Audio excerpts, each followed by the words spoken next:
orang yang dicintai Allah Subhanahu wa ta'ala, orang yang senantiasa membaca Al-Quran.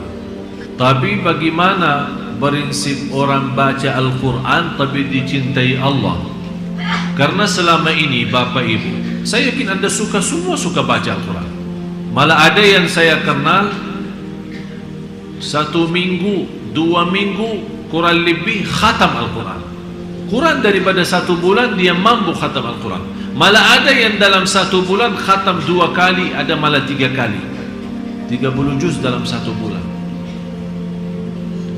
Tapi masalahnya bukan berapa banyak baca, tapi bagaimana membaca. Selama ini kita membaca Al-Quran untuk mengkhatamkan.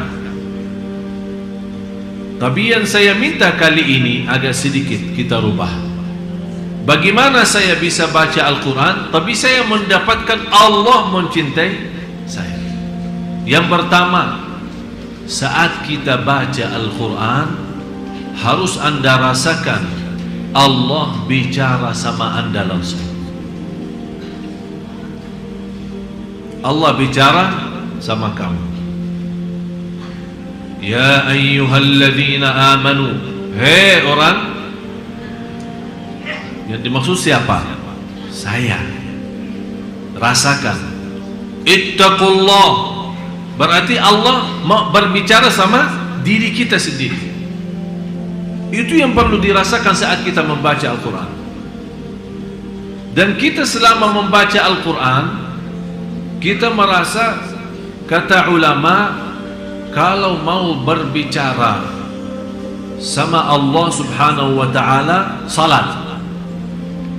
Tapi kalau Anda mau mendengar Allah berbicara, baca Quran. Kalau Anda mau mendengar Allah yang berbicara, baca. Karena ini Al-Quran kalam Allah. Kalam Allah langsung.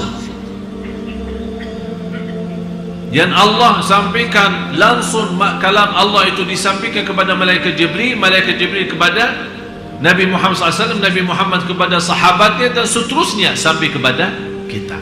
Jadi yang ingin berbicara sama Allah, salat, hadap Allah, bicara, silahkan. Tapi yang ingin mendengar Allah yang berbicara, baca Al-Quran.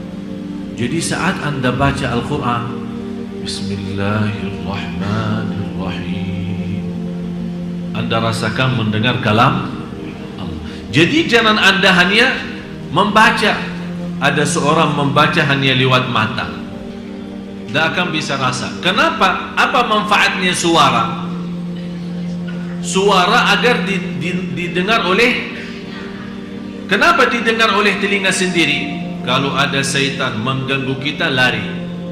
Dia tidak bisa, karena ada suara keluar. Syaitan terganggu.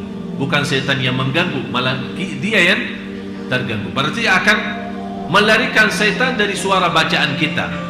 Kalau sudah syaitan lari, berarti kita akan mampu fokus dan lebih nikmat bacaan kita.